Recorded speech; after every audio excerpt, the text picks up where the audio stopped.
മരുന്നോ operation കൊണ്ടോ ജീവിതശൈലി രോഗങ്ങൾ മാറ്റാനാകില്ല. പക്ഷേ സ്വയം തിരുത്താൻ തയ്യാറായാൽ ജീവിതശൈലി രോഗങ്ങൾ മാറും. ആദ്യമായിട്ട് ഡോക്ടറിൻ്റെ ഒരു ചെറിയ ഇൻട്രൊഡക്ഷൻ ഡോക്ടറിനോട് ചോദിക്കുകയാണ്. ഒരു ബ്രീഫ് ഇൻട്രൊഡക്ഷൻ. മെഡിക്കൽ കാര്യത്തെക്കുറിച്ച് പറയുമ്പോൾ ഡെഫിനറ്റ്ലി ഡോക്ടറിൻ്റെ ക്വാളിഫിക്കേഷനും എക്സ്പീരിയൻസും ഒക്കെ എല്ലാവരും അറിയേണ്ടതാണ്.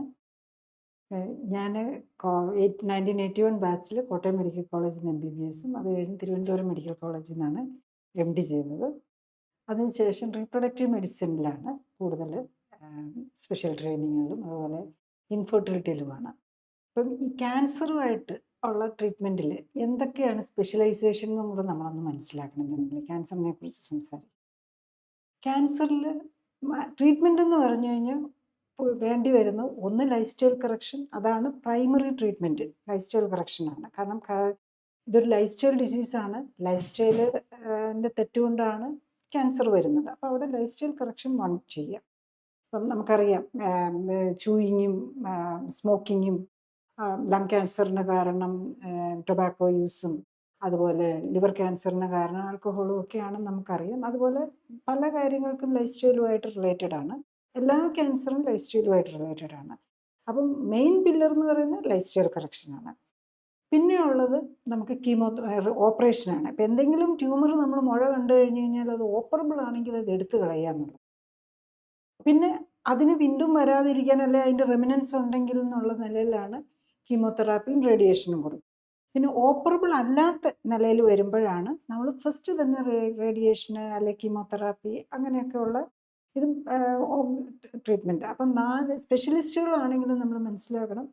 ഒന്ന്, ലൈഫ് സ്റ്റൈലിന് വേണ്ടിയിട്ട് ആരും ഒരു സ്പെഷ്യാലിറ്റി ആയിട്ട് ഓങ്കോളജി ലൈഫ് സ്റ്റൈൽ കറക്ഷൻ എന്നും പറഞ്ഞ് ഡെവലപ്പ് ചെയ്തിട്ടില്ല ടിൽ നൗ. പക്ഷേ ഓങ്കോളജി സർജൻ ഉണ്ട്. അപ്പം അതായത് അവരെങ്ങനെയാണെന്ന് വെച്ചാൽ MBBS കഴിഞ്ഞിട്ട് MS കഴിഞ്ഞിട്ട് MCH ഓങ്കോളജി ചെയ്യുന്നവരാണ്. ഓങ്കോളജി സർജറി അതിൽ തന്നെ ചിലപ്പോൾ ഹെഡ് ആൻഡ് നെക്ക് സർജറി അല്ലെങ്കിൽ ഗൈനക് സർജറി അങ്ങനെയും സബ് സ്പെഷ്യലൈസേഷനും കൂടെ ഉണ്ട്. ഗാസ്ട്രോ ഓങ്കോളജി അങ്ങനെ ഓങ്കോളജി സർജറി. പിന്നെ നെക്സ്റ്റ് ഉള്ളത് മെഡിക്കലാണ്. മെഡിക്കൽ ഫീൽഡ് കീമോതെറാപ്പിയൊക്കെ കൊടുക്കുന്നത്. അതിൽ MBBS കഴിഞ്ഞിട്ട് MD റേഡിയോ തെറാപ്പി എന്നും പറഞ്ഞൊരു സ്പെഷ്യലൈസേഷനാണുള്ളത്. അത് കഴിഞ്ഞിട്ട് നെക്സ്റ്റാണ് DM ഓങ്കോളജി ഉണ്ട്. അപ്പം ഇത് ഇങ്ങനെയുള്ള സ്പെഷ്യലൈസേഷൻ കഴിഞ്ഞവരാണ്. അപ്പം നിങ്ങളും ശ്രദ്ധിക്കണം അത് അവരെവിടെയാണ് പഠിച്ചിരുന്നത്. ഗവൺമെൻറ് ഇപ്പം നമ്മൾ കേരളത്തിലും ഇന്ത്യയിലും ഒക്കെയാണ് ഏറ്റവും ബെസ്റ്റ് ആയിട്ടുള്ള ഒരു ഗവൺമെൻറ് മെഡിക്കൽ കോളേജിൽ മെറിറ്റിൽ പഠിച്ചവരായിരിക്കും. അവരായിരിക്കും ഏറ്റവും കോമ്പറ്റൻ്റ് ആയിട്ടുണ്ടാകാൻ സാധ്യത. പിന്നെ പുറത്തുനിന്നൊക്കെ ഉള്ള ഡിഗ്രികളാണെങ്കിൽ അത് വളരെ സൂക്ഷിക്കണം. കാരണം MCH ഒക്കെ നമ്മളിവിടെ MS കഴിഞ്ഞും പിന്നെ 3 കൊല്ലത്തെ MS കഴിഞ്ഞ് പിന്നെയും പഠിച്ചുള്ളതാണ് MCH നമ്മുടെ ഓങ്കോളജിയിലൊക്കെ. പക്ഷെ പുറം രാജ്യങ്ങളിൽ 3 മാസം ഒബ്സർവൻ്റ് ആയിട്ട് നിന്ന് കഴിഞ്ഞ് കഴിഞ്ഞാലും ഒക്കെ അങ്ങനത്തെ ഈ MCHും MS എന്നൊക്കെ പറഞ്ഞ ക്വാളിഫിക്കേഷൻസ് കിട്ടും. അതൊന്നും ശരിക്കും പറഞ്ഞു കഴിഞ്ഞാൽ അതൊന്നും നമ്മളുടെ ഡിഗ്രിയുടെ കൂടെ എഴുതിപ്പോലും വെക്കാൻ പാടില്ലാത്ത ഇതാണ്. കാരണം മെഡിക്കൽ കോളേജ് കൗൺസിൽ അംഗീകരിച്ചിട്ടുള്ള ക്വാളിഫിക്കേഷൻസ് മാത്രമേ ഒരു ഡോക്ടറിൻ്റെ ഡിഗ്രികളുടെ കൂടെ എഴുതി അല്ലെങ്കിൽ പേരിൻ്റെ കൂടെ ചേർക്കാൻ പാടുള്ളൂ എന്നൊക്കെ നിയമമുണ്ട്. പക്ഷെ അതൊന്നും ഇപ്പം അത്ര പാലിക്കപ്പെടുന്നതായിട്ട് കാണുന്നില്ല. അതുകൊണ്ട് തന്നെ പബ്ലിക്കിന് അതിൻ്റേതായ ക്വാളിഫൈഡ് ഡോക്ടേഴ്സിനെ കണ്ടുപിടിക്കാനും ഒക്കെയുള്ള പല ഡിഫിക്കൽട്ടീസും ഉണ്ടാവും.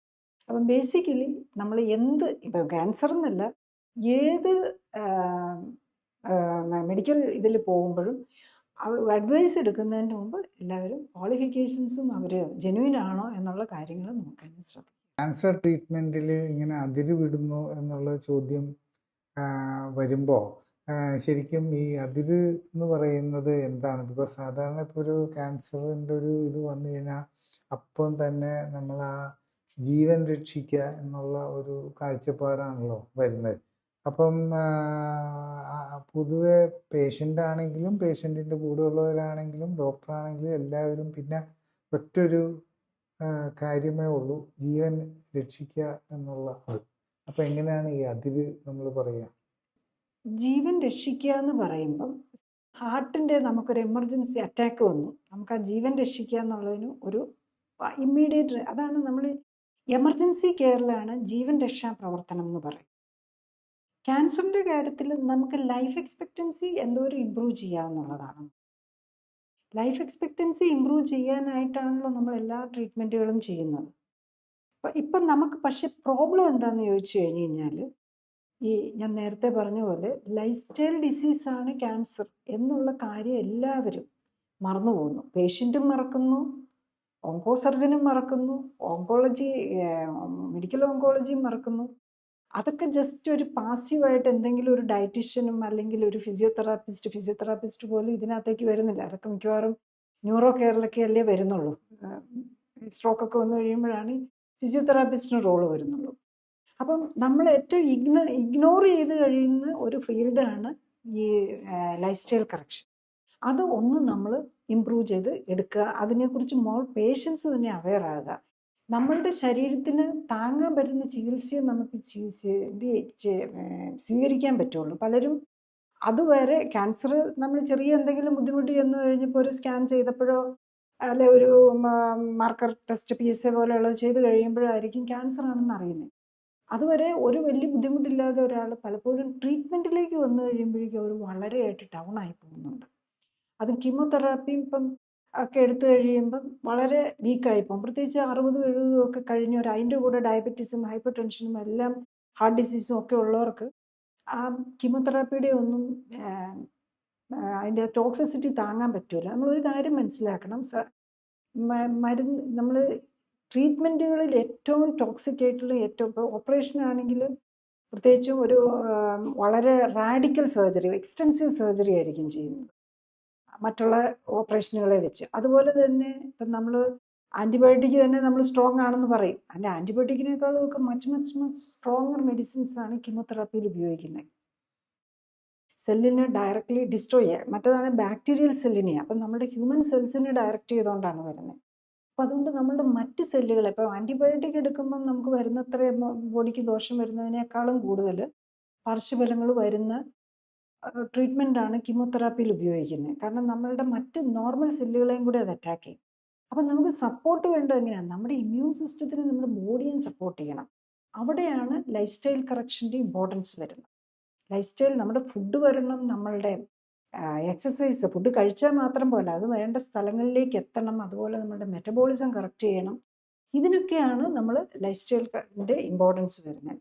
അപ്പം ഈ ഓവർ ട്രീറ്റ്മെൻറ്റിലേക്ക് പോകുന്നത് എപ്പോഴാണെന്ന് ചോദിച്ചു കഴിഞ്ഞാൽ, ഫിയർ കൊണ്ട് എല്ലാം ശരിയാവുമോ, മാക്സിമം ട്രീറ്റ്മെൻറ്റ് എടുക്കാം എന്നുള്ള, ഈവൻ ക്യാൻസർ അല്ല ആണെന്ന് തീരുമാനിക്കുന്നതിൻ്റെ മുമ്പ് തന്നെ ഓർഗൻ തന്നെ എടുത്തു കളയുന്ന ഒരു ടെൻഡൻസിയാണ് ഇപ്പം പലരിലും കാണുന്നത്. അത് പേഷ്യൻറ്റിൻ്റെ സൈഡിലുള്ള ഈ ഓവർ ഫിയർ കൊണ്ടാണ് പലപ്പോഴും ഇത് സംഭവിക്കുന്നത്. പലപ്പോഴും ഒരു സംശയം എന്താണെന്ന് വെച്ചാൽ, ഒരേ ടൈപ്പ് ഓഫ് പേഷ്യൻസ്, ഏകദേശം ഒരേ പ്രായവും കാര്യങ്ങളൊക്കെ ആയിരിക്കാം, അല്ലെങ്കിൽ ഒരേ ഏജ് ഗ്രൂപ്പിലായിരിക്കാം, അവർക്ക് ഒരേ ക്യാൻസർ, ഒരേ ടൈപ്പ്, അവർ മനസ്സിലാക്കുന്നത് അവർക്ക് സെയിം ടൈപ്പ് ക്യാൻസർ ആണെന്നാണ്. അവർ സെയിം ടൈപ്പ് ട്രീറ്റ്മെൻറ്റാണ് അവർ ചെയ്യുന്നത്. പക്ഷേ ഒരാൾക്ക് അത് വെച്ച് ഇമ്പ്രൂവ്മെൻറ്റ് വന്നു, മറ്റേ ആൾക്ക് അത് വെച്ച് ഇമ്പ്രൂവ്മെൻറ്റ് വരുന്നില്ല, അല്ലെങ്കിൽ അത് കൂടുതൽ സീരിയസ് ആയി പോകുന്നു. അപ്പം ഇത് എന്തുകൊണ്ടാണ്? നമ്മൾ പലപ്പോഴും പറയും എന്ത് രോഗം എന്നുള്ളതിനേക്കാളും പ്രധാനം ആർക്കാണ് എന്ത് പ്രത്യേകതകളുള്ള ഒരു ശരീരത്തിനാണ് ഈ രോഗം വന്നിരിക്കുന്നതെന്നാണ്. അപ്പം നമുക്കറിയാം ഒരു പനി, ഇപ്പോൾ കോവിഡിൻ്റെ കാലത്ത് തന്നെ നമുക്കറിയാം, കോവിഡ് മറ്റൊരസുഖങ്ങളുള്ളവർക്ക്, അതായത് മരണങ്ങൾ കൂടുതലും നടന്നിട്ടുള്ളത് കോവിഡ് മൂലം മരിച്ചിട്ടുള്ളവരും ICU കിടക്കേണ്ട വന്നവരും ഒക്കെ, അതിൻ്റെ കൂടെ diabetes, hyper tension, heart disease, പലതരം മരുന്നുകൾ കഴിച്ചുകൊണ്ടിരുന്നവർ, ആർത്രൈറ്റിസ്, ഇതൊക്കെ ഉള്ളവർക്കാണ്, ഇമ്മ്യൂണോസപ്രസൻസ് എടുത്തുകൊണ്ടിരുന്നവരും ഒക്കെയാണ് കൂടുതൽ ഇതിലേക്ക് പോയത്. സെയിം തന്നെ ആപ്ലിക്കബിൾ ആണ് ക്യാൻസറിൻ്റെ കാര്യത്തിൽ. നമുക്ക് മറ്റസുഖങ്ങളൊന്നും ഇല്ലാത്ത നല്ലൊരു ഫിറ്റായിട്ടുള്ള ഒരാൾക്ക് വന്നിരിക്കുന്ന ക്യാൻസറും സെയിം ഒരേ ഗ്രേഡും ഒരേ സ്റ്റേജും ഒക്കെ ആണെങ്കിൽ പോലും, അതേസമയത്ത് വേറൊരാൾ ഡയബറ്റിക് ആണ്, ഹൈപ്പർ ടെൻഷൻ ഉണ്ട്, ഹാർട്ട് ഡിസീസ് ഉണ്ട്, അല്ലെങ്കിൽ ഇമ്മ്യൂണോസപ്രസൻസ് എടുക്കുന്നയാളാണ്, രണ്ടും തമ്മിൽ ഒത്തിരി വ്യത്യാസമുണ്ട്. അപ്പം അവിടെ നമ്മളുടെ ശരിക്കും നമ്മൾ ഇപ്പോൾ ഒരു റിക്കവറി എന്ന് പറഞ്ഞു കഴിഞ്ഞാൽ എന്താ, നമ്മളുടെ ഇമ്മ്യൂൺ സിസ്റ്റം, നമ്മുടെ ബോഡി തന്നെ, നമ്മുടെ ഉള്ളിലുള്ള ഹീലിംഗ് പവർ, അല്ലെങ്കിൽ നമ്മുടെ ഉള്ളിലുള്ള ഡോക്ടർ എന്ന് തന്നെ പറയാം, അതാണ് നമുക്ക് റിയൽ ആയിട്ടുള്ള റിക്കവറി തരുന്നത്. മറ്റേ ഇപ്പം നമ്മൾ ഇപ്പം ഇൻഫെക്ഷൻ വന്നാൽ ആൻറ്റിബയോട്ടിക് എടുക്കുന്നതും അല്ലെ മുറിവ് വന്നാൽ നമ്മൾ സ്റ്റിച്ച് ഇടുന്നതും ഒക്കെ അതുപോലെ തന്നെ വരുന്നുള്ളൂ നമ്മളുടെ കീമോതെറാപ്പിയും റേഡിയേഷനും ഒക്കെ വരുന്നത്. ഫൈനലി ഹീലിംഗ് വരുന്നത് മുഴുവൻ നമ്മളുടെ ഉള്ളിൽ നിന്നാണ്. അപ്പോൾ ആ നമ്മളുടെ ഉള്ളിലെ ആ ഹീലിംഗ് പവറിനെ എംപവർ ചെയ്ത് അല്ലെങ്കിൽ അതിനെ ശാക്തീകരിക്കുകയാണ് ഏത് ക്യാൻസർ സിസ്റ്റത്തിനും ക്യാൻസർ കെയറിലും വേണ്ടി വരുന്നത്. പക്ഷേ ഇപ്പം നമ്മൾ പറ്റുന്നത് എന്താണെന്ന് ചോദിച്ചാൽ ഇപ്പം നമ്മൾ ആകെ കെയർ പോകുന്നത് മുഴുവൻ കറക്റ്റ് കീമോതെറാപ്പി എടുത്തോ റേഡിയേഷൻ എടുത്തോ അതിൻ്റെ ഡോസ് അല്ലെങ്കിൽ സർജറി ചെയ്തോ ഈ കാര്യങ്ങൾക്ക് മാത്രമേ വരുന്നുള്ളൂ. അത് യൂഷ്വലി അത് ട്രീറ്റ്മെൻറ്റ് ആവശ്യമാണ്. പക്ഷെ പ്രോബ്ലം എന്താണെന്ന് ചോദിച്ചാൽ ഈ ട്രീറ്റ്മെൻറ്റുകളെല്ലാം പോലും നമ്മളുടെ ഇന്ത്യൻസിൻ്റെയോ അല്ലെ നമ്മളുടെ ഇന്ത്യൻ ബോഡീസിനനുസരിച്ചല്ല ഇതൊന്നും പ്രോട്ടോക്കോൾ സെറ്റ് ചെയ്തിരിക്കുന്നത്. ഈ ഓൾ മെഡിസിൻസ് വരുന്ന എല്ലാം പുറത്തുനിന്നുള്ളതാണ്. അമേരിക്കയോ അല്ലെ ഇംഗ്ലണ്ടോ ഫ്രാൻസോ ഒക്കെ ഡെവലപ്പ് ചെയ്യുന്ന മരുന്നുകളായിരിക്കും. അതിൻ്റെ പ്രോട്ടോക്കോൾ ഫിക്സ് ചെയ്യുന്നതും ഈ കമ്പനി തന്നെയാണ്, അല്ലെങ്കിൽ ആ മെഡിസിൻ ഡെവലപ്പ് ചെയ്ത കമ്പനി തന്നെയാണ് അതിൻ്റെ പ്രോട്ടോക്കോൾ ഫിക്സ് ചെയ്യുന്നത്. അതിൻ്റെ പ്രൈസ് ഫിക്സ് ചെയ്യുന്നത് പോലെ അതിൻ്റെ പ്രോട്ടോക്കോൾ ഫിക്സ് ചെയ്യുന്നത് അവരാണ്.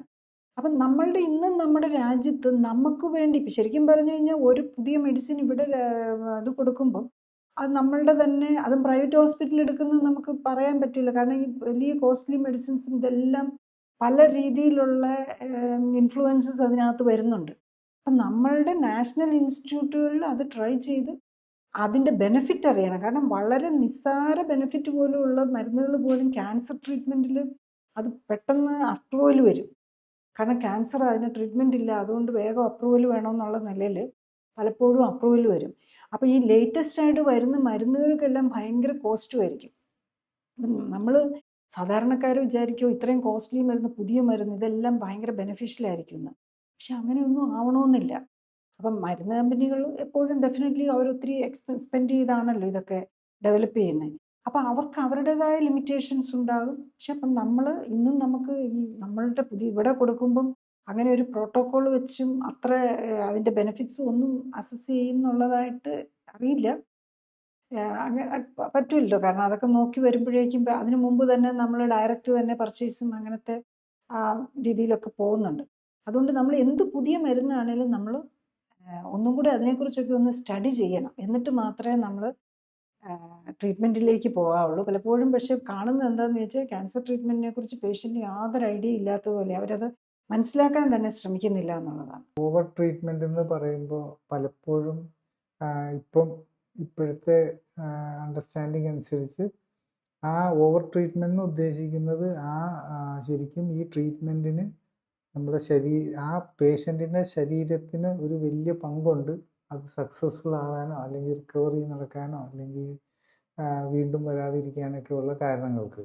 അപ്പം ആ പേഷ്യൻറ്റിൻ്റെ ശരീരത്തിൻ്റെ സ്റ്റാറ്റസിന് വേണ്ട വില കൊടുക്കുന്നില്ല അല്ലെങ്കിൽ അതിന് വേണ്ട ഇമ്പോർട്ടൻസ് കൊടുക്കുന്നില്ല എന്നാണോ, അല്ലെങ്കിൽ ഈ ട്രീറ്റ്മെൻറ്റ് ചെയ്യുമ്പോൾ പലപ്പോഴും അത് ശ്രദ്ധിക്കാൻ പറ്റുന്ന ഒരു സാഹചര്യമല്ല എന്നുള്ളതാണ്.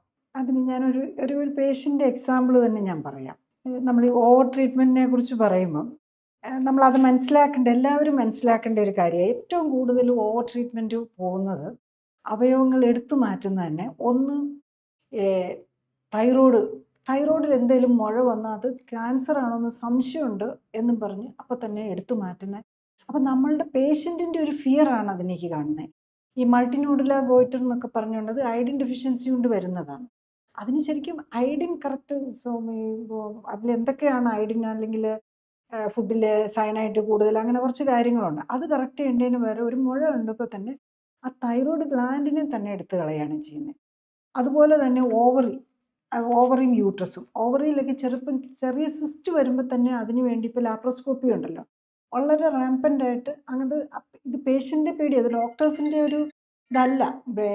പേഷ്യൻ്റ് ഭയങ്കരമായിട്ട് ഈ ഡോക്ടർ ഇത് ക്യാൻസർ ആണോ എന്ന് ചോദിക്കുമ്പം അതിനുണ്ട്. ഇന്നിപ്പോൾ ക്യാൻസർ ആണോ എന്ന് നോക്കാൻ MRI ഉണ്ട്, പെറ്റ് സ്കാൻ ഉണ്ട്, എല്ലാം ഉണ്ട്. അങ്ങനത്തെ പല ടെസ്റ്റുകളും ഉണ്ട്. ഈ ട്യൂമർ മാർക്കേഴ്സ് ഉണ്ട്. ഇതൊക്കെ ചെയ്ത് നോക്കി അതിന് ഡൗട്ട് ഉണ്ടെങ്കിൽ മാത്രം. എന്നാലും നമ്മൾ ചെയ്യേണ്ടത് ഫസ്റ്റ് ഡൗട്ട്ഫുള്ളേ ഉള്ളെങ്കിൽ നമ്മൾ ലൈഫ് സ്റ്റൈൽ കറക്ഷനാണ് ചെയ്യേണ്ടത്.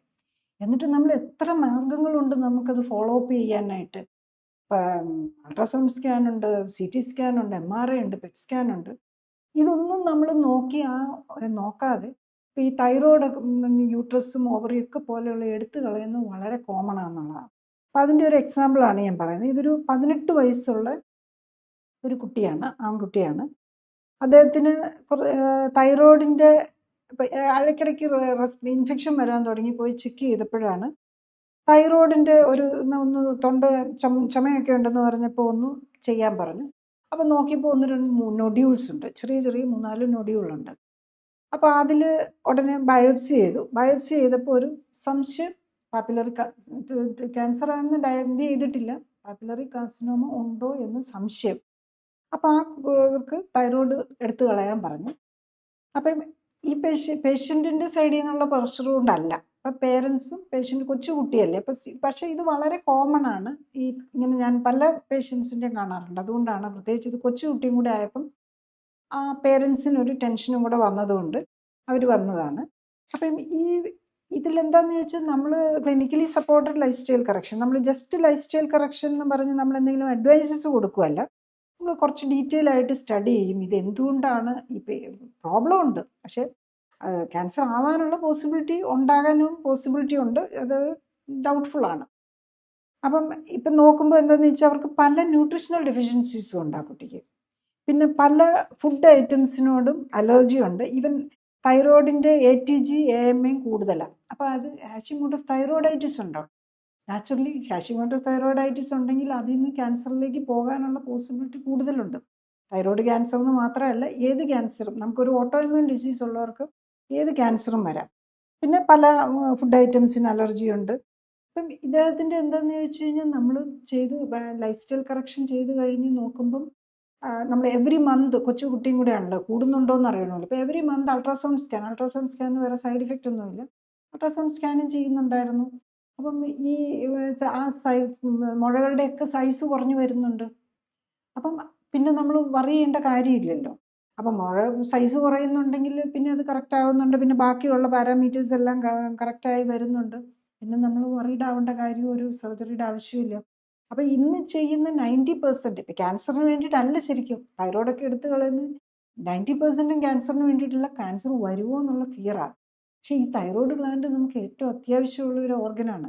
ഇപ്പം നമ്മളുടെ ലേറ്റസ്റ്റ് സ്റ്റഡീസ് കാണിക്കുന്നത്, പലയിടത്തും പറയുന്നുണ്ട്, സ്റ്റഡീസിൽ തന്നെ പറയുന്നുണ്ട്, തൈറോക്സിൻ എന്നുള്ള ഹോർമോൺ എടുക്കുന്നവർക്ക് പലതരം ക്യാൻസറുകൾ, അതായത് ബ്രെയിന്, ബ്രസ്റ്റ്, അങ്ങനെ ഏതൊക്കെയോ ഓർഗനുകളിൽ ക്യാൻസർ വരുന്നതിൻ്റെ പോസിബിലിറ്റി 50% കൂടുന്നെന്നാണ്. അപ്പം ഇങ്ങനത്തെ സ്റ്റഡീസും വരുന്നുണ്ട്. അതുകൊണ്ട് നമ്മൾ ഒരു ഓർഗൻ എടുത്തു കളയുന്നതിന് മുമ്പ് വളരെ കെയർ എടുക്കണം. ഓർഗൻ്റെ കാര്യം പറഞ്ഞല്ലോ, ഇങ്ങനെ ഒരു ഓർഗന് ഡൗട്ട് വന്നു, അപ്പോൾ അത് മാറ്റുന്ന കാര്യം പോലെ ഈ ശരിക്കും ഈ വേറെ അങ്ങനത്തെ ഇപ്പം ഹിസ്റ്ററക്ടമി അതും ഇതേപോലെ തന്നെ ഒരു കോമൺലി ചെയ്യുന്നതാണല്ലോ. അപ്പം പലപ്പോഴും ആ ഓർഗൻ നമുക്ക് ആവശ്യമില്ലെങ്കിൽ, അല്ലെങ്കിൽ അതിൻ്റെ ആ ഒരു ഇമ്പോർട്ടൻസ് കുറഞ്ഞെങ്കിൽ അതെടുത്ത് മാറ്റുക എന്നുള്ളതാണ്. അപ്പം ശരിക്കും അത് from the point of view of patient or treating doctor, അത് ഒരു അത് ശരിക്കും പറഞ്ഞാൽ ഒരു സേഫർ സൈഡിൽ നിന്ന് ചിന്തിക്കാൻ പറ്റൂലേ? പലപ്പോഴും എന്താ സംഭവിക്കുന്നതെന്ന് വെച്ചാൽ, പേഷ്യൻറ്റിന് ക്യാൻസറിൻ്റെ പേടിയാണ്, ഡോക്ടറെ ലിറ്റിഗേറ്റ് ചെയ്യുമോ എന്നുള്ള പേടിയാണ്, അതായത് ഡോക്ടർക്ക് അഗെയിൻസ്റ്റ് കേസ് വരുമോ എന്നുള്ള പേടിയാണ്. ഒരു മുഴ ഉണ്ടായിരുന്നു. അപ്പം പലപ്പോഴും എന്താ ചെയ്യുന്നതെന്ന് വെച്ചാൽ, പല ഡോക്ടേഴ്സും ഒരു വെരി ക്ലോസ് ആയിട്ടുള്ള ഒരു ഡോക്ടർ പറയുമായിരുന്നു, അവരൊരു സ്വന്തമായിട്ടൊരു ഗൈനക്കോളജി ഹോസ്പിറ്റൽ നടത്തിക്കൊണ്ടിരിക്കുന്നവരാണ്. അപ്പോൾ അവരെങ്ങാണ് 30-35 വയസ്സെന്തോ ഉള്ളൂ. അപ്പം യൂട്രസിൽ ഫൈബ്രോയിഡിന് വേണ്ടിയിട്ടാണ് എടുത്തത്. ആക്ച്വലി ഫൈബ്രോയിഡിന് വേണ്ടിയിട്ട് ഓവറി യൂട്രസ് എടുക്കേണ്ട കാര്യമില്ല, പിന്നെ അത്ര വലിപ്പം ഉണ്ടെങ്കിൽ, അതെനിക്ക് അറിഞ്ഞുകൂടാ, അവരെന്തായാലും എത്ര വലിപ്പം കൊണ്ടാണ് എന്തുകൊണ്ട് എടുത്തു എന്നറിയില്ല. എന്നിട്ട് ഓവറി അവിടെ വെച്ചിരുന്നു. പക്ഷെ 5 വർഷമോ 6 വർഷമോ എന്നായിട്ട് കഴിഞ്ഞപ്പോൾ ആ ഓവറിയിൽ ഒരു ക്യാൻസർ വന്നു. അതിന് ഈ ഡോക്ടറെ അഗെയിൻസ്റ്റ് കേസ് വന്നു. അന്ന് ആ ഡോക്ടർ അതും കൂടി എടുത്തു കളഞ്ഞിരുന്നെങ്കിൽ ഇന്നത് വരികയില്ലായിരുന്നല്ലോ എന്ന്. പിന്നെ ഡോക്ടറിൻ്റെ റെസ്പോൺസിബിലിറ്റിയാണ് അത് എഗെയിൻസ്റ്റ് ആയിട്ട് കോടതിയിലും ഇപ്പം അന്നൊക്കെ ശരിക്കും കൺസ്യൂമർ കോർട്ടിൽ ഇല്ലായിരുന്നെന്ന് തോന്നുന്നു. ഇപ്പം കൺസ്യൂമർ കോർട്ടിൽ ഒരു പരാതി എഴുതി കൊടുത്തു കഴിഞ്ഞാൽ ഡോക്ടർ ഉത്തരവാദിയാണ്.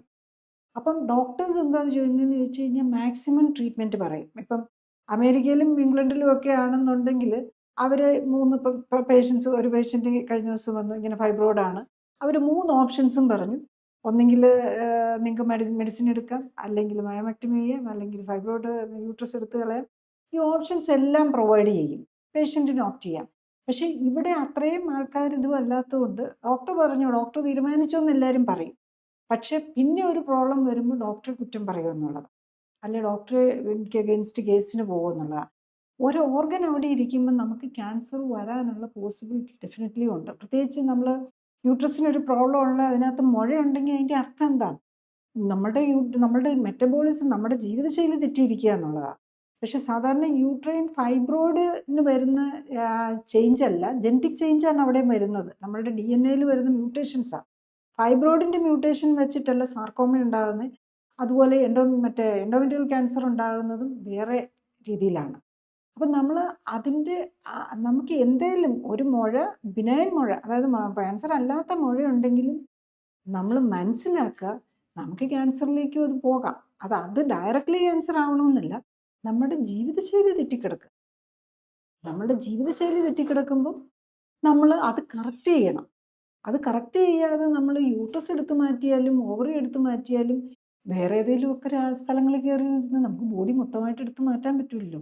അപ്പോൾ പലപ്പോഴും നമ്മൾ പറ്റുന്നത് എന്താണെന്ന് ചോദിച്ചാൽ യൂട്രസിൻ്റെ ഫംഗ്ഷനാണ്, കുട്ടികളായി നമുക്കങ്ങ് എടുത്ത് കളയാം.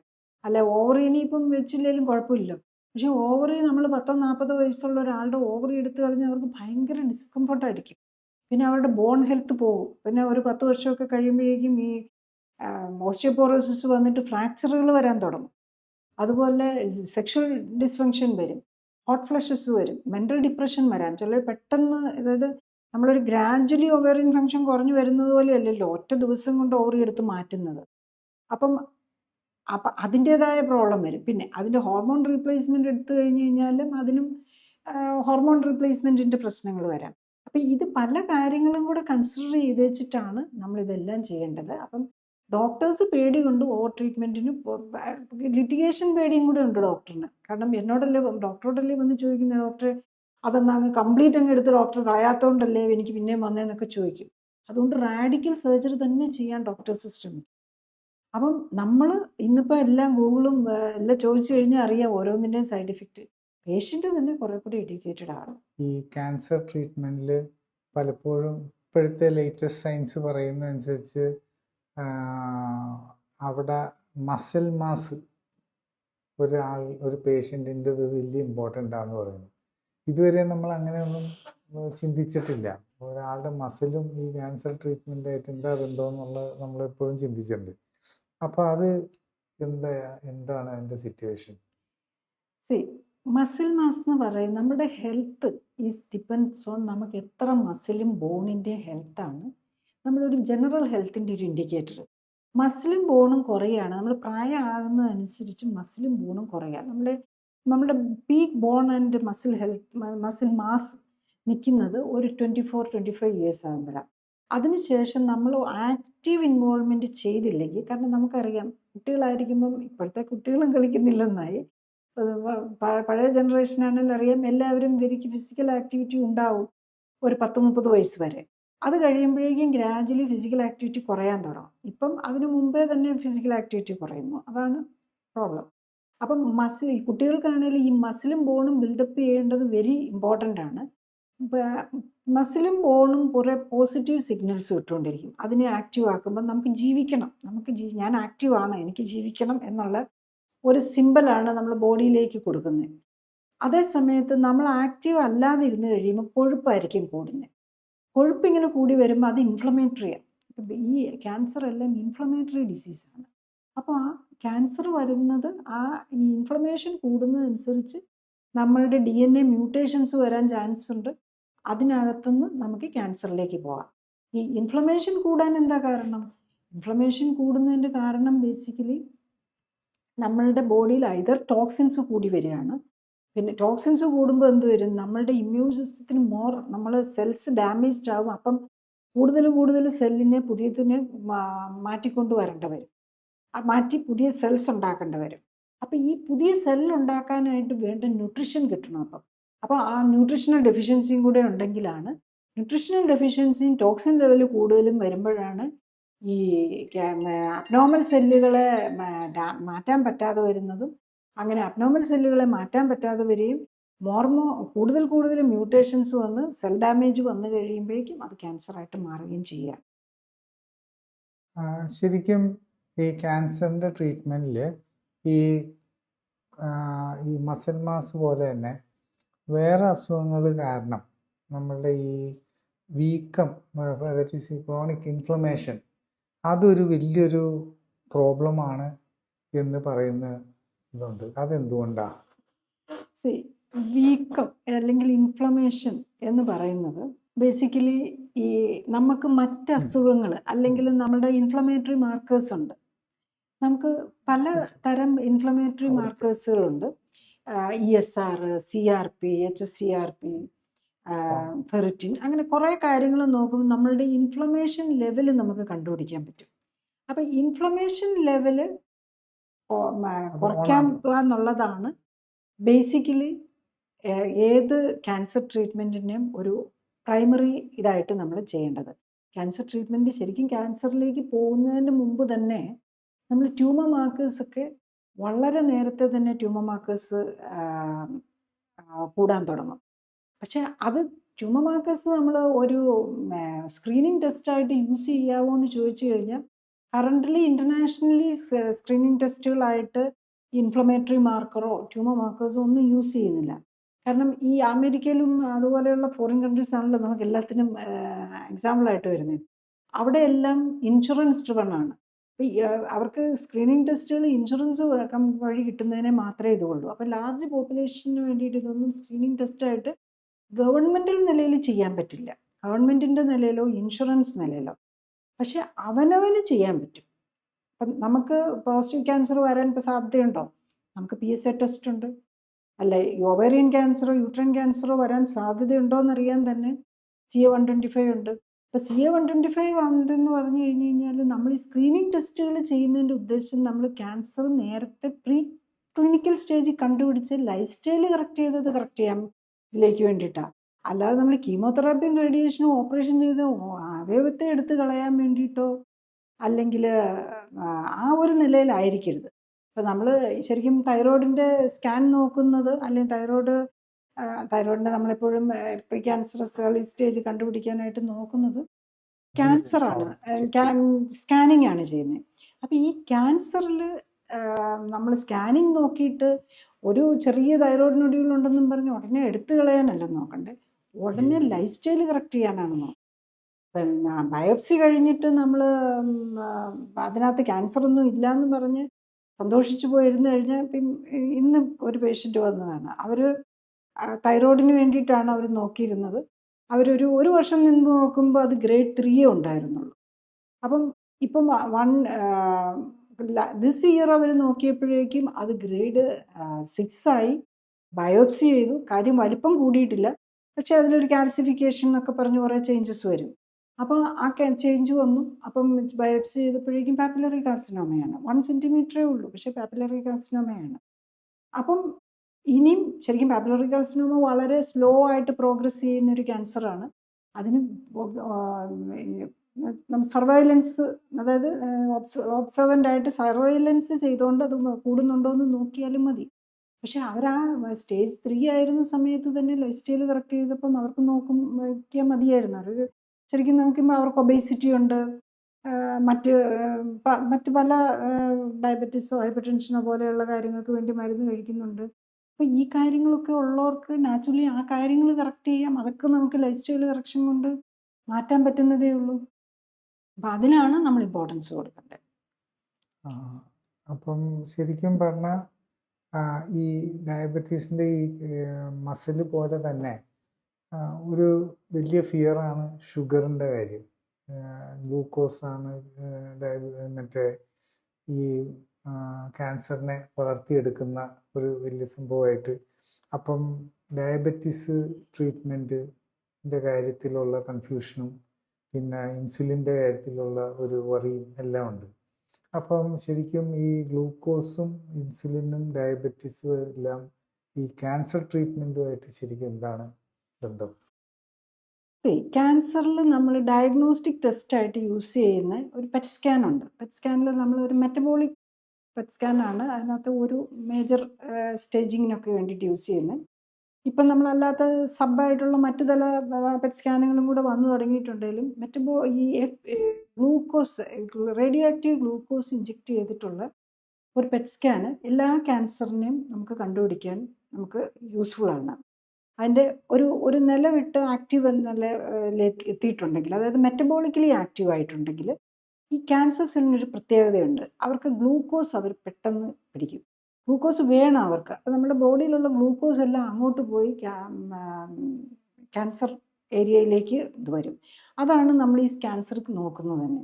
ഈ സെയിം ടെക്നോളജി നമ്മൾ ലൈഫ് സ്റ്റൈൽ കറക്ഷൻ ഉപയോഗിക്കുക എന്നുള്ളത്. അപ്പം ഞാൻ കൊടുക്കുന്ന ഞാൻ ക്യാൻസർ മറ്റേ ഓങ്കോളജിയോ റേഡിയേഷൻ ട്രീറ്റ്മെൻറ്റോ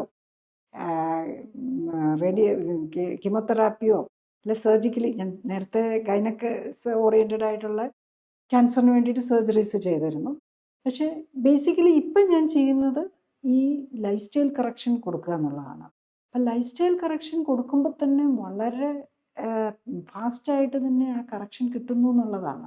അപ്പം പലർക്കും 4th സ്റ്റേജ് ക്യാൻസറൊക്കെ പോലും ഒട്ടും ഒന്നും ചെയ്തിട്ട് കാര്യമില്ല എന്നുള്ളവർക്ക് പോലും ഫിസിക്കലി അവർ ഫിറ്റാണെങ്കിൽ, അതായത് വലിയധികം സിംറ്റംസ് ഒന്നും വേദനയും ഒന്നും എത്താത്തൊരു നിലയിലാണെങ്കിൽ അവരുടെ നമുക്ക് കറക്റ്റ് ചെയ്യാൻ പറ്റുന്നുണ്ടെന്നുള്ളതാണ്. അപ്പം അതിൻ്റെ തന്നെ ഏറ്റവും വലിയ എക്സാമ്പിൾ ഡയബറ്റിസാണ്. ഡയബറ്റിസ് നമുക്ക് ടൈപ്പ് 2 ഡയബറ്റിസ് ഈ പേഷ്യൻസിനൊക്കെ ഉണ്ടെങ്കിൽ, ഈ ടൈപ്പ് 2 ഡയബറ്റീസിൽ ഇൻസുലിനും കൂടുതലായിരിക്കും, ഗ്ലൂക്കോസും കൂടുതലായിരിക്കും, പിന്നെ അതിൻ്റെ മരുന്നുകളും. ഇതെല്ലാം നമുക്ക് ക്യാൻസറിന് സപ്പോർട്ട് ചെയ്യുന്ന കാര്യങ്ങളാണ്. അപ്പം യൂഷ്വലി ടൈപ്പ് 2 ഡയബറ്റിക് പേഷ്യൻസിന് നമ്മൾ treatment clinically supported life style correction start ചെയ്യുമ്പോൾ തന്നെ ഈ ഡയബറ്റിക് മെഡിസിൻസ് എല്ലാം നിർത്താം. അപ്പം ഒരാഴ്ച കൊണ്ട് തന്നെ ഒരു ദിവസം കൊണ്ട് തന്നെ ഈ ഷുഗർ കൺട്രോൾ കിട്ടും. മരുന്നില്ലാതെയാണെന്ന് ഓർക്കണം.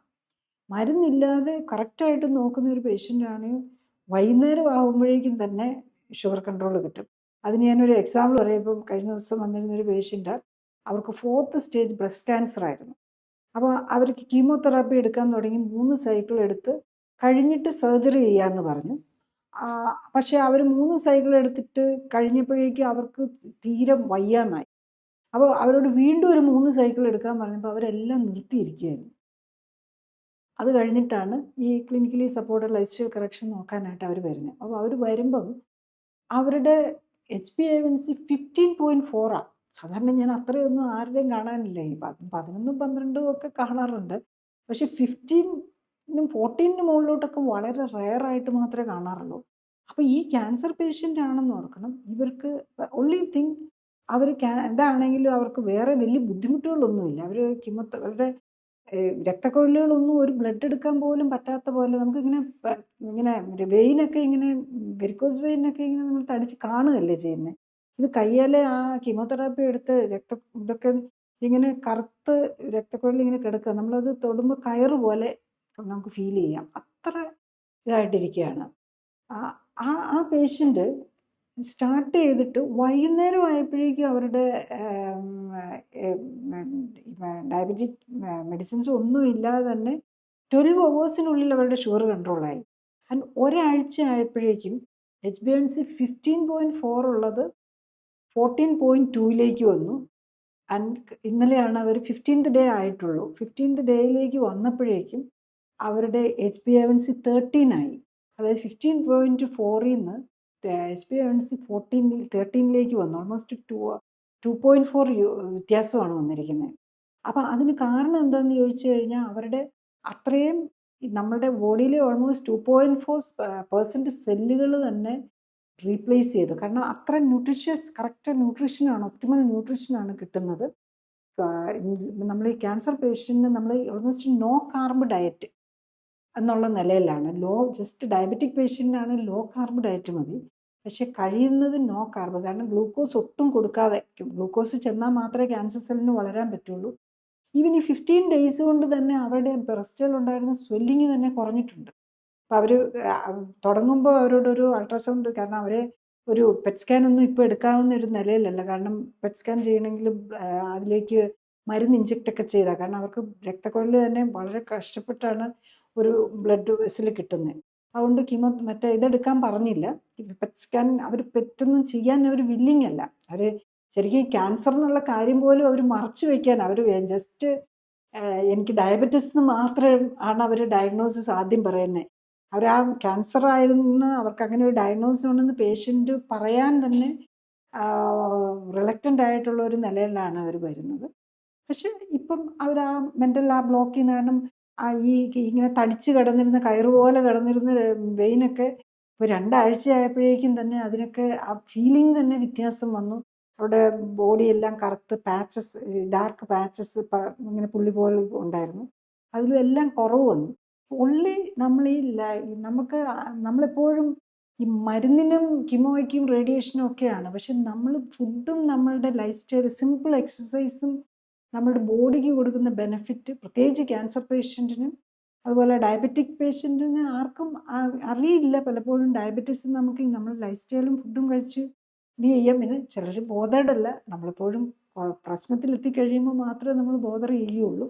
അല്ലെങ്കിൽ 1-2 മരുന്ന് ഗുളികയൊക്കെ കഴിക്കാതെ ആയിട്ട് നമ്മളങ്ങനെ നടക്കുകയാണ് ചെയ്യുന്നത്. അപ്പോൾ കുറച്ചും കൂടി നമ്മളൊന്ന് സെൻസിറ്റീവ് ആകണം.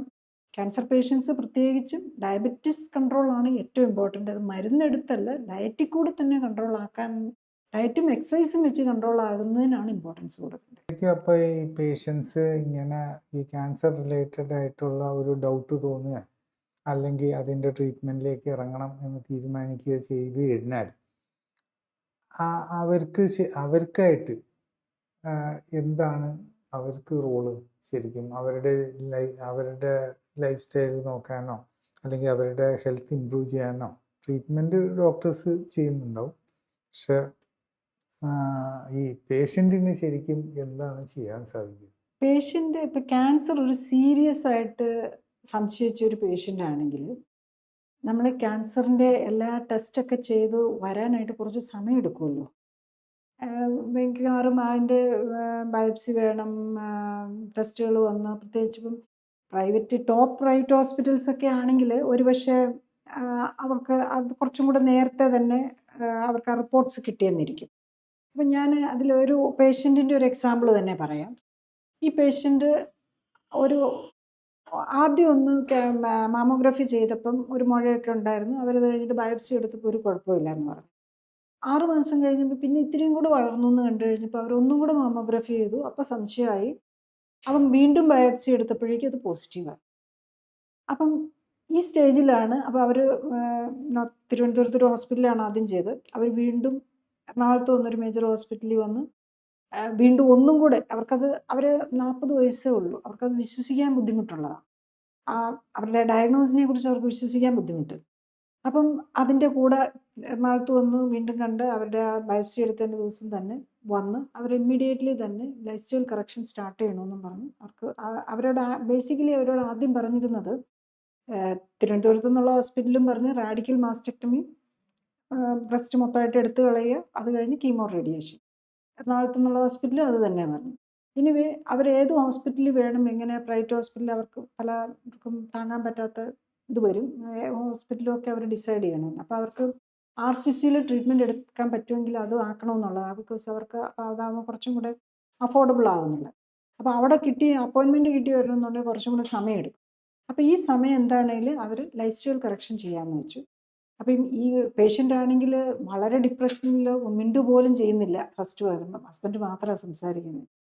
പിന്നെ അവരുടെ ലൈഫ് സ്റ്റൈൽ കറക്ഷനൊക്കെ ചെയ്ത് അവർക്ക് ശരിക്കും പറഞ്ഞു കഴിഞ്ഞാൽ 2 months കിട്ടി, അവർക്ക് അപ്പോയിൻമെൻറ്റ് കിട്ടി. അപ്പോഴേക്കും ശരിക്കും സ്വെല്ലിങ് തന്നെ കുറഞ്ഞു.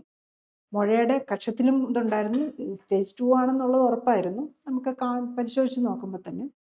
പിന്നെ അവരതിന് മുമ്പായിട്ട് ഫൈനലി നോക്കി അവർ RCC മറ്റേ റീജിയണൽ ക്യാൻസർ സെൻ്ററിൽ നിന്നും അവർ ബയോപ്സിയൊക്കെ എടുത്ത് നോക്കിയപ്പോൾ അതിൽ വലിയ സസ്പിഷ്യസ് ലിംഫ് നോഡ്സ് ഒക്കെ ഇൻഫ്ലമേറ്ററിന്നേ കണ്ടുള്ളൂ.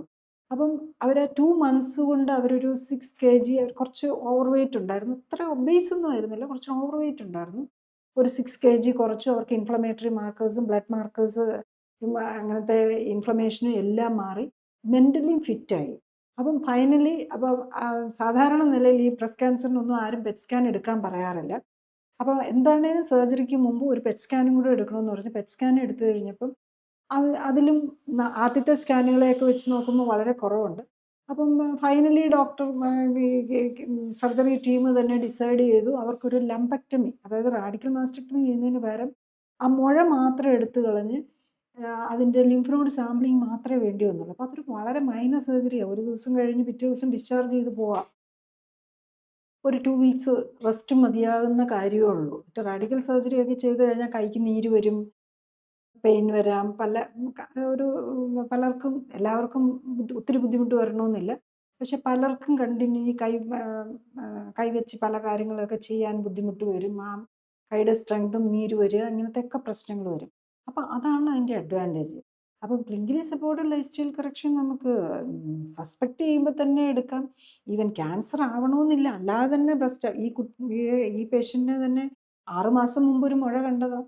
ആക്ച്വലി അന്ന് അവർ ലൈഫ് സ്റ്റൈൽ കറക്ഷൻ എനിക്കൊരു ബ്രസ്റ്റിലൊരു മുഴയുണ്ട്, ഇത് ക്യാൻസർ ആവാതിരിക്കാനായിട്ട് ഞാൻ എന്താ ചെയ്യേണ്ടത്, ലൈഫ് സ്റ്റൈൽ കറക്ഷൻ ചെയ്യാം എന്ന് വെക്കുകയാണെങ്കിൽ അന്ന് തുടങ്ങിയിരുന്നെങ്കിൽ പിന്നെ അത് ആ ക്യാൻസറിലേക്ക് പോവില്ല.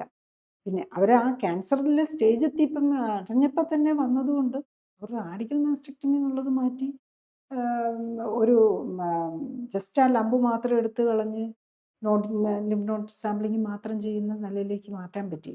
അപ്പം അതാണ് അതിൻ്റെ അഡ്വാൻറ്റേജ്. ഇപ്പോൾ ഈ പറഞ്ഞ പോലെ ഗ്ലൂക്കോസിൻ്റെ ഇഷ്യൂ ആണെങ്കിലും മസിലിൻ്റെ ഇഷ്യൂ ആണെങ്കിലും അതുപോലെ തന്നെ ഈ ഭക്ഷണത്തിൻ്റെയും നമ്മളുടെ ഡൈജസ്റ്റീവ് സിസ്റ്റത്തിൻ്റെയും ഹെൽത്തിന് ഈ പറയുന്ന പോലെ റിക്കവറിയിൽ ഒരു വലിയ പങ്കുണ്ട് എന്ന് പറയുന്നു. പക്ഷെ അതേസമയം പലപ്പോഴും ഈ ട്രീറ്റ്മെൻറ്റിൻ്റെ ആ സാഹചര്യത്തിൽ ഈ ഫുഡും കാര്യങ്ങളും എല്ലാം ആകെ ഒരു ബുദ്ധിമുട്ടായിട്ടാണ് കാണുകയും ചെയ്യുന്നത്. അപ്പം അങ്ങനെ ഉള്ളപ്പോൾ എങ്ങനെയാണ് ശരിക്കും പറഞ്ഞാൽ ഒരു ലൈഫ് സ്റ്റൈൽ കറക്ഷൻ, ഫുഡ് ബേസും ഒരു വലിയ ഇമ്പോർട്ടൻറ്റ് പാർട്ടാണല്ലോ. അപ്പോൾ എങ്ങനെ അത് സാധിക്കുക? നമ്മളുടെ രോഗങ്ങളെല്ലാം തുടങ്ങുന്നത് വയറിലാണ്. അടുക്കളയിലാണെന്നും പറയാം, അത് കഴിഞ്ഞ് വയറിലാണെന്നും പറയാം. നമ്മൾ കുക്കിംഗ് നടക്കുന്നത് അടുക്കളയിലാണല്ലോ, അവിടെ നിന്നാണല്ലോ. ഇപ്പം നമ്മൾ ക്ലൗഡ് കിച്ചണിൽ നിന്നൊക്കെ ആയിരിക്കും നമ്മൾ പലപ്പോഴും ഫുഡ് മേടിച്ച് കഴിക്കുന്നത്. അപ്പോൾ അതിനകത്ത് കൊണ്ടുവരാൻ ഇട്ടുകൊണ്ട് വരുന്ന പാത്രം മുതലൊക്കെ നമുക്ക് ക്യാൻസറിലേക്കുള്ള വഴി തെളിക്കുന്നുണ്ട്. അപ്പം നമ്മളുടെ ഫുഡും എക്സസൈസ് ലൈഫ് സ്റ്റൈലിലെ ഏറ്റവും ഒരു പ്രധാന ഘടകമായിട്ട് വരുന്നത് ഫുഡാണ്. അപ്പം നമ്മൾ ഈ കൂടുതൽ ടോക്സിൻസ് ഉള്ള ഈ കളറും പ്രിസർവേറ്റീവ്സും ഒക്കെ ഇട്ട് ഫുഡൊക്കെ തന്നെയാണ് നമ്മളെ ക്യാൻസറിലേക്ക് നയിക്കുന്ന കാര്യം. പിന്നെ ക്യാൻസർ ട്രീറ്റ്മെൻറ്റിൻ്റെ സമയത്താണെങ്കിൽ എന്താ പറ്റുന്നതെന്ന് ചോദിച്ചാൽ ഈ കീമോതെറാപ്പിയും റേഡിയേഷൻ ആണെങ്കിൽ പല ഭാഗത്തും ഇപ്പം പെൽവിക്ക് മൊത്തത്തിലായിരിക്കും. ഇപ്പം ലേഡീസിൽ ഇപ്പം യൂട്രസും ഓവറി അല്ലെ പുരുഷന്മാരിൽ പ്രോസ്റ്റേറ്റിനും ഒക്കെ വരുമ്പം അതിൻ്റെ ഒരു ഇമ്പാക്റ്റ് നമ്മുടെ ഇൻറ്റസ്റ്റൈനിലേക്കും കൂടെ വരും. റേഡിയേഷൻ്റെതാണെങ്കിൽ കീമോതെറാപ്പി എടുക്കുമ്പോൾ അത് ഹോൾ ബോഡിക്ക് വരും. അപ്പം നമ്മളുടെ ഏറ്റവും ഫാസ്റ്റ് ഡിവൈഡിങ് സെല്ലുകളെയാണ് ഈ കീമോതെറാപ്പി എല്ലാം ബാധിക്കുക മെയിൻലി. അപ്പം നമ്മളുടെ ഈ ഇൻറ്റസ്റ്റൈനൽ ലൈനിങ് എന്ന് പറഞ്ഞു കഴിഞ്ഞാൽ വളരെ ഫാസ്റ്റ് ഡിവൈഡിങ് ആണ്. 7 ദിവസം കൊണ്ട് 4 to 10 days കൊണ്ട് ഇതെല്ലാം റീപ്ലേസ് ചെയ്ത് പുതിയത് വരും. അപ്പം ഇവരെ ബാധിക്കുന്നതുകൊണ്ടാണ് പലപ്പോഴും നമുക്ക് ഈ കീമോതെറാപ്പി എടുക്കുമ്പം ഛർദിലും വയറിന് ബുദ്ധിമുട്ടുകളും പിന്നെ കഴിക്കാൻ വിശപ്പ് പോവുകയും ഇതെല്ലാം ചെയ്യും. അപ്പം ന്യൂട്രീഷൻ ഒട്ടും കറക്റ്റ് ആകാതെ പോകാനുള്ള പല റീസണുകളിൽ ഒന്നിതാണ്. പിന്നെ നമ്മൾ പലപ്പോഴും ഓട്ടോ ആയിരിക്കുമല്ലോ, ആശുപത്രികളിൽ നിന്ന് ആശുപത്രികളിൽ ടെസ്റ്റ് ചെയ്യുന്ന ടെസ്റ്റുകളിലേക്ക്. അപ്പോഴും ഫുഡൊന്നും പുറത്തുനിന്നുള്ള ഫുഡുകളും വീട്ടിൽ തന്നെ കഴിക്കാൻ പറ്റില്ല, ഏതെങ്കിലും ഹോട്ടലിൽ നിന്ന് അതിൻ്റെ എന്തെങ്കിലും ഇൻഫെക്ഷൻ കിട്ടാം.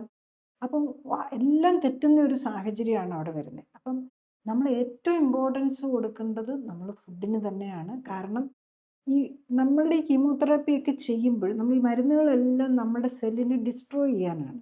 അപ്പോൾ അവിടെ നോർമൽ സെല്ലും കൂടെ ഡിസ്ട്രോയിഡ് ആവും. അപ്പോൾ അതിനെ ഉണ്ടാക്കി പുതിയ സെല്ലുകളെ ഉണ്ടാക്കാൻ വേണ്ട കാര്യങ്ങളാണ് നമുക്ക് വേണ്ടത്, നമുക്ക് ബോഡിക്ക് കിട്ടേണ്ടത്. അപ്പം ഉണ്ടാക്കാനായിട്ട് ഇപ്പം ചോറും എല്ലാം നമ്മുടെ മെയിൻ ഫുഡ് ചോറാണ്. അത് ഡയബറ്റിക് പേഷ്യൻസ് ഒക്കെ ആണെങ്കിൽ ഒട്ടും ചോറോ ധാന്യങ്ങളോ കാർബോഹൈഡ്രേറ്റ്, ഞാൻ ബേസിക്കലി പറയുന്നത് ലോ കാർബ് ഡയറ്റ് ആയിരിക്കണം. കാർബോഹൈഡ്രേറ്റ് ഇല്ലാത്ത ഫുഡ് എടുക്കാൻ പറ്റിയെങ്കിൽ അത്രയാകുക. പക്ഷെ ന്യൂട്രീഷൻ എല്ലാം ഉണ്ടാവണം. ഈവൻ ഡയറ്ററി ഫൈബർ ഉണ്ടാവണം. ഗട്ട് ഹെൽത്ത് മെയിൻറ്റെയിൻ ചെയ്യണമെങ്കിൽ ഡയറ്ററി ഫൈബർ ഉണ്ടാവണം. അപ്പം ഏറ്റവും സിമ്പിളായിട്ട് പറഞ്ഞു കഴിഞ്ഞാൽ ഇലക്കറികളിലാണ് ഏറ്റവും ന്യൂട്രീഷൻ ഉള്ളത്. അതിനകത്ത് ലോ കാർബാണ്. ബാക്കിയുള്ള സസ്യാഹാരത്തിലെല്ലാം കാർബോഹൈഡ്രേറ്റ് ഉണ്ടാകും. ഇലയും തണ്ടും പൂവും ഉള്ളതാണ് ഏറ്റവും കുറവ് കാർബ് വരും. അതിലായിരിക്കും ഏറ്റവും കൂടുതൽ ന്യൂട്രീഷന് കൂടുതലുള്ള വൈറ്റമിൻസും മിനറൽസും ഒക്കെ കൂടുതലുണ്ടാകും. പിന്നെ പ്രോട്ടീനാണ് വേണ്ടത്. അപ്പം വൈറ്റമിൻസും ഒരു 14 വൈറ്റമിൻസ്, 14 മിനറൽസ്, ഡയറ്ററി ഫൈബർ, പിന്നെ omega-3-6 fat. omega-3 especially omega-3 ആണ് ഹീലിങ്ങിനെ കൺട്രോൾ ചെയ്യുന്നത്. omega-3 വേണം, പിന്നെ പ്രോട്ടീൻ വേണം. കാരണം മസിലും എല്ലാത്തിലെയും വീക്കാവും. അപ്പം വേണ്ടത്ര. അപ്പം ഫിഷിലും മീറ്റ് എഗ്ഗും ഒക്കെ ആണെങ്കിൽ അതിൽ കാർബ് ഒട്ടുമില്ല.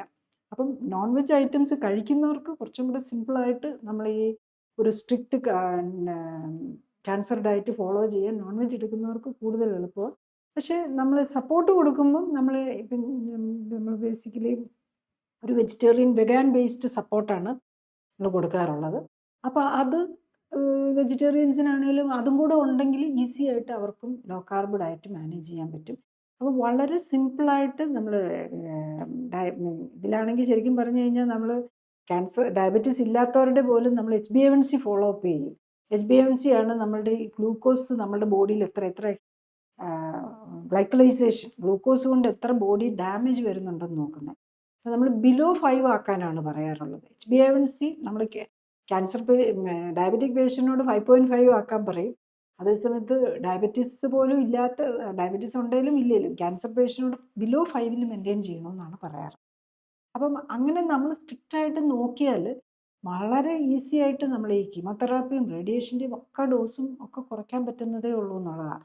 അതിനും ഇമ്പോർട്ടൻ്റ് ആയിട്ടുള്ള പിന്നെ റെക്കറൻസ് വരാതിരിക്കാൻ, ഇപ്പം ക്യാൻസർ കഴിഞ്ഞ് ട്രീറ്റ്മെൻറ്റ് എടുത്തവരാണെങ്കിലും ഫ്യൂച്ചറിൽ റെക്കറൻസ് വരാതിരിക്കാനും ഈ കാര്യങ്ങളാണ് ശ്രദ്ധിക്കേണ്ടത്.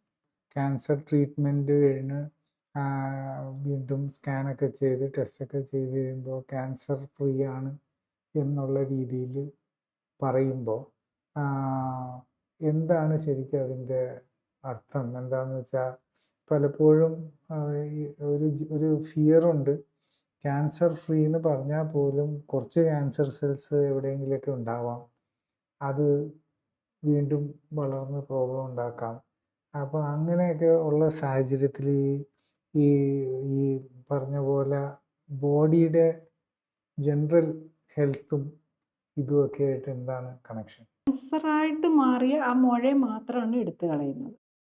ഇപ്പോൾ പലപ്പോഴും നമ്മൾ മുഴയെടുത്ത് കളഞ്ഞു, അതിൻ്റെ 2 സെൻറ്റിമീറ്റർ ഇത് കിട്ടിയെന്ന് പറഞ്ഞു കഴിഞ്ഞാൽ പോലും വീണ്ടും അവിടെ റേഡിയേഷൻ എടുക്കും, പിന്നെയും കീമോതെറാപ്പി എടുക്കും. ഇതെല്ലാം ഒരു സേഫ്റ്റി എന്നുള്ള നിലയിലാണ് ചെയ്യുന്നത്. അപ്പോൾ പലപ്പോഴും ഇതിപ്പം ഒരു ബ്രസ്റ്റ് ക്യാൻസറിന് അത് കഴിഞ്ഞിട്ട് കീമോ എടുത്താൽ ഗുണമുണ്ടോ, കീമോ എടുത്തില്ലെങ്കിൽ തമ്മിൽ വലിയ വ്യത്യാസമൊന്നും ഉള്ളതായിട്ട് പറയുന്നില്ല പല സ്റ്റഡീസും, പ്രത്യേകിച്ച് ഗ്രേഡ് 1-ലൊക്കെ. പക്ഷേ എന്നാലും നമ്മൾ ഈ ക്യാൻസർ പേടി കാരണം ഓവർ ട്രീറ്റ്മെൻറ്റിൻ്റെ ഭാഗമായിട്ട് ചിലരാണെങ്കിൽ ഒരു ബ്രസ്റ്റിന് വന്നുള്ളതിലും മറ്റേ ബ്രസ്റ്റിനും കൂടെ പോലും എടുക്കുന്നത് കാണാറുണ്ട്. കഴിഞ്ഞ ദിവസം ഒരു പേഷ്യൻറ്റ് പറയുമായിരുന്നു, അവർക്ക് സ്റ്റേജ് 1 ലെസ് ദാൻ 1 സെൻറ്റിമീറ്ററേ ഉള്ളൂ, അതിന് സ്റ്റേജ് 1 ആണ്, ഇതും കിട്ടി, അതായത് 2 സെൻറ്റിമീറ്റർ ചുറ്റളവിലുള്ളതും കൂടെ എടുത്തും കളഞ്ഞു, ക്യാൻസർ ഫ്രീ ആണ്. പക്ഷേ എന്നാലും അവർക്ക് ബ്രസ്റ്റിന് റേഡിയേഷൻ കൊടുക്കാമെന്ന് വെച്ചു. പിന്നെ വേറൊരു ടെസ്റ്റും കൂടെ ചെയ്ത് നോക്കി, ഒരു എക്സ്പെൻസീവ് ഒരു ടെസ്റ്റ് ഉണ്ട്, അതിൻ്റെയൊക്കെ ഇതൊക്കെ പുറത്ത് വിട്ട് ചെയ്യുന്ന ഒരു 2.5 to 4 lakhs ഒക്കെ വരുന്ന ടെസ്റ്റും ചെയ്തു. അതിലെന്തായാലും ഇനി എടുത്തിട്ട് കീമോതെറാപ്പി എടുത്തിട്ടും പ്രയോജനമില്ല. അതായത് കീമോതെറാപ്പി എടുത്താലും ഈ കാര്യത്തിൽ റെക്കറൻസ് കുറയ്ക്കാൻ പറ്റില്ല എന്നുള്ളതുകൊണ്ട് കീമോതെറാപ്പി വേണ്ട, എന്നാലും റേഡിയേഷൻ എടുത്തേക്കാം. അപ്പം ഞാൻ അവരോട് ഇങ്ങനെ ചോദിച്ചു, കീമോതെറാപ്പി റേഡിയേഷൻ എടുക്കുന്ന ഒരു ബ്രസ്റ്റാണോ അതോ 2 ബ്രസ്റ്റ് എടുക്കുന്നുണ്ടോ? പറഞ്ഞു എൻ്റെ 2 ബ്രസ്റ്റിലും മാർക്കൊക്കെ ചെയ്തിട്ടുണ്ട്, 2 ബ്രസ്റ്റിലും എടുക്കാനാണെന്ന് തോന്നുന്നു. ഒരു നമ്മൾ ഫിയർ കാരണം ഒരു ബ്രസ്റ്റിന് ക്യാൻസർ വന്നു, എന്നിട്ട് അതിൻ്റെ എല്ലാം എടുത്തു കളഞ്ഞിട്ടും നമ്മൾ മറ്റതിനും കൂടി എടുക്കുന്നു. പക്ഷെ നമ്മൾ ഒരു കാര്യം ഓർക്കണം, റേഡിയേഷൻ തന്നെ നമ്മുടെ ക്യാൻസർ റിസ്ക് കൂട്ടും. പിന്നെ എന്തുകൊണ്ടാണ് ഈ ഇല്ലെങ്കിലും വരുന്നതെന്ന് ചോദിച്ചു കഴിഞ്ഞാൽ, നമ്മൾ ഈ എടുത്തു കഴിഞ്ഞിട്ട് പിന്നെയും ക്യാൻസർ വരുന്നതെന്ന് ചോദിച്ചു കഴിഞ്ഞ് കഴിഞ്ഞാൽ അതിൽ മനസ്സിലാക്കേണ്ട, അവിടെ നമ്മളുടെ DNA ഡാമേജ് വന്നിരിക്കുകയാണ്, മ്യൂട്ടേഷൻ വന്നിട്ടുണ്ട്. മ്യൂട്ടേഷൻ വന്ന് പാർഷ്യൽ, ഇപ്പം ബ്രസ്റ്റിൻ്റെ ഒരു ഭാഗത്തെ ആ മുഴ വന്ന ഭാഗമാണ് ക്യാൻസറിലേക്ക് ഡെവലപ്പ് ചെയ്തിരിക്കുന്നത്. ബാക്കിയുള്ള ബ്രസ്റ്റ് ടിഷ്യൂ അവിടെ ഉണ്ടല്ലോ. ഓർ ഏത് ക്യാൻസർ ആണെങ്കിലും നമ്മുടെ ബാക്കിയുള്ള ടിഷ്യൂവിലും മ്യൂട്ടേഷൻസ് വന്നിട്ടുണ്ട്. നമ്മൾ ആ മ്യൂട്ടേഷൻ വരാനുള്ള കാരണം എന്താ? ഇത് ജീവിതശൈലി രോഗമാണ്, ലൈഫ് സ്റ്റൈൽ കറക്റ്റ് ചെയ്തിട്ടില്ല. നമ്മൾ ഈ കീമോതെറാപ്പിയും റേഡിയേഷനും ഇതെല്ലാം കഴിച്ചു കഴിഞ്ഞാൽ ആദ്യം പോകുന്നത് നമ്മൾ ഒരു ലേഡീസൊക്കെ ആണെങ്കിൽ ആദ്യം പോകുന്ന ഒരു ബ്യൂട്ടി പാർലറിലേക്കായിരിക്കും പോകുന്നത്. അത് ഹെയർ ട്രീറ്റ്മെൻറ്റും എല്ലാം ചെയ്ത് സ്റ്റൈലാകാൻ നോക്കുവാണ്. ഇതെല്ലാം നമുക്ക് കെമിക്കൽസ് ആണ് വരുന്നത്. ഇതൊക്കെ നമ്മളെ ക്യാൻസറിൻ്റെ ആ മ്യൂട്ടേഷൻസിന് കൂട്ടാനാണ് ഹെൽപ്പ് ചെയ്യുന്നത്. പിന്നെ നമ്മൾ പലപ്പോഴും ഇവൻ ഒരു പേഷ്യൻ്റ് അപ്പോൾ അവരുടെ ഒരു റിസൾട്ട് വന്നപ്പം അവരുടെ മോള് ഒരു സ്പെഷ്യൽ കേക്കാണ് ഓർഡർ ചെയ്ത് കൊടുത്തിരിക്കുന്നത്. അപ്പം പുറത്ത് എന്നുള്ള രാജ്യത്തുനിന്ന് അത് കേക്ക് ഓർഡർ ചെയ്ത് അപ്പം റിസൾട്ട് വന്നു. അതിനകത്ത് ഇനി കീമോതെറാപ്പി എടുക്കണ്ട എന്നുള്ള ഒരു റിസൾട്ടാണ് വന്നത്. അപ്പം അവരുടെ ഒരു സന്തോഷം അത് നമ്മൾ അതിന് കുറ്റം പറയുക എന്നുള്ളതല്ല, നമ്മുടെ ഇഗ്നറൻസാണ് അത് കാണിക്കുന്നത്. അപ്പം നമ്മൾ കേക്ക് വെച്ചിട്ടല്ല നമ്മൾ ഇങ്ങനത്തെ കാര്യങ്ങൾ, പ്രത്യേകിച്ച് പേഷ്യൻ്റ് നമുക്ക് കിട്ടിക്കഴിയുമ്പോൾ കേക്ക് കഴിക്കും. കേക്ക് ശരിക്കും ക്യാൻസറിന് നേരെ വിപരീത ഇതാണ് ചെയ്യുന്നത്. അതിനകത്ത് ഷുഗറും അതിനകത്ത് ട്രാൻസ് ഫാറ്റും ഇങ്ങനത്തെ എല്ലാ ക്രീമും അങ്ങനത്തെ കാര്യങ്ങളൊക്കെ അല്ലേ വരുന്നത്. അപ്പം നമ്മൾ അങ്ങനത്തെ കാര്യത്തിൽ, അതായത് ജീവിതശൈലിയിൽ നമ്മൾ വരുത്തേണ്ട ട്രീറ്റ്മെൻറ്റിന് എല്ലാവരും ഫോക്കസ് ചെയ്യുന്നുണ്ട്, പക്ഷെ ജീവിതശൈലിയിൽ ആരും ഫോക്കസ് ചെയ്യുന്നില്ല. അതുകൊണ്ടാണ് നമുക്ക് വീണ്ടും ക്യാൻസർ വരുന്നത്. ഒരു ക്യാൻസർ വന്നാൽ നമുക്ക് അവിടെ ക്യാൻസർ അല്ലെങ്കിൽ ഇപ്പം പെറ്റ് സ്കാനിലോ ഇതായിട്ടോ ഒന്നും ഇല്ലാത്ത കാണാത്ത മ്യൂട്ടേറ്റഡ് ആയിട്ടുള്ള സെല്ലുണ്ടാവും. അവിടെ ഫുൾ ക്യാൻസറിലേക്ക് വരാനുള്ള മ്യൂട്ടേഷൻ ആയിട്ടില്ല. പക്ഷേ നമ്മളുടെ ഈ ഇൻസൾട്ട്, അതായത് ജീവിതശൈലിയിലെ നമ്മൾ ഇങ്ങനത്തെ തെറ്റുകൾ നമ്മൾ റിപ്പീറ്റ് ചെയ്തുകൊണ്ടിരുന്ന് കഴിഞ്ഞാൽ കുറച്ച് കഴിഞ്ഞ് കഴിയുമ്പോൾ ആ സെല്ലുകളിൽ വരും. അതുപോലെ അത് ബോഡിയെ മൊത്തത്തിലാണ്. അതുകൊണ്ടാണ് ബ്രസ്റ്റ് ക്യാൻസർ കഴിഞ്ഞിട്ട് അടുത്ത തൈറോയ്ഡ് ക്യാൻസർ വരുന്നു, അല്ലെങ്കിൽ സെക്കൻഡറീസ് മറ്റ് സ്ഥലങ്ങളിൽ വരുന്നതിന് കാരണം ഇതാണ്. അവിടെ ആ മ്യൂട്ടേറ്റഡ് സെൽസ് അവിടെ നിൽക്കുന്നുണ്ടാകും, ക്യാൻസർ സെല്ലിനെ കളഞ്ഞെങ്കിലും. അത് വീണ്ടും പ്രോഗ്രസ് ചെയ്ത് അടുത്ത സാഹചര്യം കിട്ടുമ്പോൾ നമ്മളത് വീണ്ടും പ്രോഗ്രസ് ചെയ്യും. രോഗകാരണം മനസ്സിലാക്കി പ്രബുദ്ധരാക്കുക. ജീവിതശൈലി ക്രമീകരണത്തിലൂടെ രോഗങ്ങളെ മാറ്റുക. കൂടുതൽ ഹെൽത്ത് വീഡിയോകൾക്കും ശാസ്ത്രീയമായ ജീവിതശൈലി ക്രമീകരണ അറിവുകൾക്കുമായി സബ്സ്ക്രൈബ് ബട്ടൺ അമർത്തിയ ശേഷം ബെൽ ബട്ടൺ അമർത്തുക.